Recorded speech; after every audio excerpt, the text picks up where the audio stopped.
Ya, teman-teman, sebelum kita bahas tentang persoalan, ya beberapa hal yang ingin saya sampaikan, kita akan lihat sebuah buku. Udah lama kita nggak baca buku ya, teman-teman. Ini ada satu buku terkait dengan penelitian ya, karena ini kita perlu memahami pikiran sobat-sobat kita, Bang Rismond dan juga Dr. Roy Suryo, Mas Roy Suryo dan juga Dr. Tipa yang senantiasa mengklaim tentang kecintaan mereka terhadap kampus, kecintaan mereka terhadap dunia penelitian, dunia pengetahuan, sehingga mendorong mereka untuk melakukan penelitian terkait dengan ijazah Pak Jokowi yang menurut hemat beliau ya tidak dapat dikriminalisasi atau dibawa ke dalam sebuah ranah persidangan ya. Oke, saya kira persoalan itu biarlah dia bergulir. Kita ada di ruang yang menjadi pengamat atau mengamati. Sebenarnya berharap ya tadinya ini tidak masuk bergulir pada ranah hukum, tapi apa boleh baut ya katanya, apa boleh baut, apa boleh mur ya, apa boleh buat bahwa kasus ini pada akhirnya harus digelar dalam rangka kepentingan atau kemaslahatan bagi bangsa dan negara. Buku yang saya baca ini adalah riset design ya, pendekatan kualitatif, kuantitatif dan mixed ya. Jadi kita perlu memperkuat pemahaman kita tentang riset untuk menilai apakah riset yang dilakukan oleh sobat-sobat kita itu dapat dipandang sebagai sebuah aktivitas intelektual murni ya yang tidak diboncengi oleh kepentingan politik sebagaimana dituduhkan sana sini. Ada yang bicara tentang pendanaan 16 miliar, bahkan Bang Ngabalin mengatakan bahwa jangan-jangan ini ada desain besar, grand design terkait dengan proyek besar ya. Dan ini di counter oleh Mas Roy Suryo bahwa kalau silakan dibuktikan gitu. Kalau tidak bisa buktikan ya gantung di Monas dan seterusnya. Ya itu ada rekamannya, silakan teman-teman lihat. Mari kita lihat buku ini teman-teman. Saya bacakan di halaman 192 ya, tulisan karya John Creswell ya. Di situ dikatakan penelitian kualitatif bertujuan untuk mengeksplorasi faktor-faktor kompleks yang berada di sekitar fenomena utama dan menyajikan perspektif-perspektif atau makna-makna yang beragam dari para partisipan. Jadi pendekatan kualitatif itu ya dalam konteks hal ini dia titik tekannya fokusnya pada konteks bagaimana mencari pemaknaan ya, memaknai segala sesuatu yang berkaitan dengan partisipasi dari berbagai macam pihak yang memberikan penilaian atau perspektif mereka, menyumbangkan perspektif mereka terhadap sebuah situasi. Karena itu membawa kita untuk melihat bahwa kasus tentang ijazah palsu ini kan banyak orang yang sudah berpartisipasi termasuk bukan partai politik. Sehingga kita bisa menghitung partisipasi demi partisipasi itu sebagai ya keikutsertaan dalam rangka memberikan sudut pandang ya, sudut pandang yang berkali-kali saya sampaikan adalah sudut pandang subjektif ya, sudut pandang subjektif yang memiliki tingkat kekeliruan atau kemungkinan keliru yang besar ya. Karena itu disebut sebagai hipotesis atau pernyataan yang rendah, bukan seperti yang saya sampaikan super tesis ya.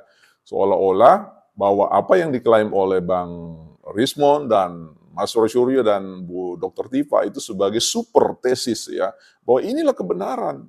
Ini problemnya di situ. Saya kira itu yang saya beri catatan kemarin bahwa seorang periset peneliti itu monggo mohonlah berjarak dengan persoalan emosi di dalam menakar memaknai sebuah peristiwa atau fenomena atau isu yang sedang diteliti ya. Jadi ini penting bagi kita untuk melihatnya. Nah, lebih jauh kita ingin menyampaikan suatu perspektif yang menurut saya penting ya, bahwa ini bukan bicara tentang kecintaan, sebatas kecintaan kepada kampus, kepada ilmu pengetahuan, tetapi ya kita berbicara tentang pengetahuan itu tidak mengabaikan apa yang disebut dengan penghargaan, penghormatan terkait dengan kemanusiaan ya. Ini penting sekali ya. Jangan sampai sebuah riset itu dikerjakan hanya untuk melukai kemanusiaan seseorang,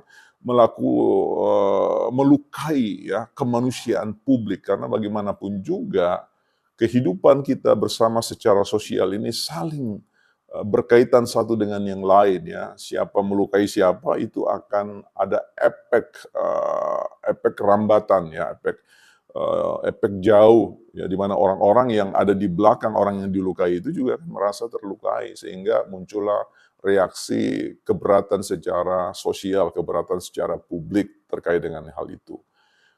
Sekali lagi kalau kita berbicara tentang riset, penelitian yang selalu diklaim ya sebagai suatu kecintaan terhadap ilmu pengetahuan, yang Bang Rismon katakan ya, sebagai peneliti tidak ada undang-undang, tidak ada kekuatan apapun yang bisa melarang ya. Saya kira betul ya, ada bagian betul. Di sini ya teman-teman ya, saya tidak sedang mendukung Bang Rismon atau siapapun ya, tapi ada bagian yang kita perlu terima itu sebagai sebuah kenyataan, tapi ada yang tidak bisa kita terima. Nah, dalam konteks itulah kita perlu bekerja. Nalar kita perlu bekerja dengan cara tidak ibaratnya memandang kegelapan atau sisi gelap dari Bang Rismon secara keseluruhan. Ya kita lihat yang benar kita katakan benar, yang belum benar ya kita coba usaha tawarkan kebenaran, sehingga kita tidak selalu harus bermusuhan dalam hal-hal tertentu ya. Nah, di titik ini saya ingin mengatakan bahwa memang riset punya kebebasan, kemerdekaan di ruang demokrasi seperti Indonesia ini untuk menyampaikan ya penelitiannya dan juga apa yang disebut dengan temuan-temuannya. Tapi basis pengertian tentang penelitian seperti yang dikatakan dalam kata dasar teliti, seseorang peneliti harus memiliki kesadaran ketelitian. Nah, ketelitian itu didorong oleh sikap kehati-hatian. Sikap kehati-hatian itu didorong oleh sikap penghargaan. Jangan sampai hasil kerja riset saya, penelitian saya ini melukai kehidupan orang lain ya, membunuh karakter mereka dan seterusnya. Karena itu ada etika ya, ada sistem nilai yang harus diperhatikan oleh kawan-kawan. Jadi saya belum mau melihat persoalan desain besar ya, desain besar adanya pihak-pihak ini, walaupun saya tentu mencurigai karena Bang Rismon dan Bang Sianipar, Mas Suryo maksud saya, dan Dr. Tipa masuk ke ranah sebuah riset yang tidak sederhana. Sebuah riset yang sangat kompleks, yang melibatkan banyak sekali stakeholder atau pihak-pihak yang berkepentingan, sehingga aksi saling memanfaatkan itu menjadi satu panggung yang subur dalam penelitian ini.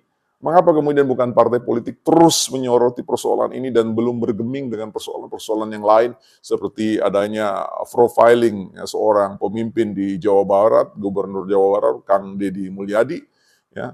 Karena saya berpikir ini ada satu persoalan besar yang boleh dikatakan dalam pengertian tertentu saya setuju mega proyek ya, mega proyek. Saya setuju dengan Bang Ngabalin, ini mega proyek besar ya untuk bisa menjatuhkan Pak Jokowi bukan hanya dalam skop nasional tapi international level ya. Jadi tingkatan internasional, karena sekali lagi seluruh kebijakan-kebijakan yang berkaitan dengan kekayaan bangsa Indonesia ini diminati bukan hanya oleh orang-orang di dalam, tetapi mereka-mereka yang di luar yang punya kepentingan ekonomi, kepentingan finansial, kepentingan untuk memperkuat ya organisasi ekonomi dunia mereka.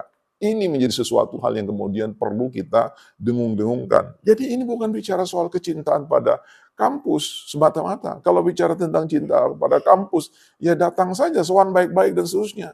Tapi ini kan memang sengaja di-upload, ya, sengaja untuk dipertontonkan dalam panggung, agar supaya kemudian menjadi konsumsi publik, dan kemudian konsumsi publik itu merespon secara liar dan kemudian dimanfaatkan, ya orang bilang didalangi oleh semua kekuatan-kekuatan yang, dan Bang Ngabalin tidak keliru dalam hal seperti itu, statement-statement seperti itu.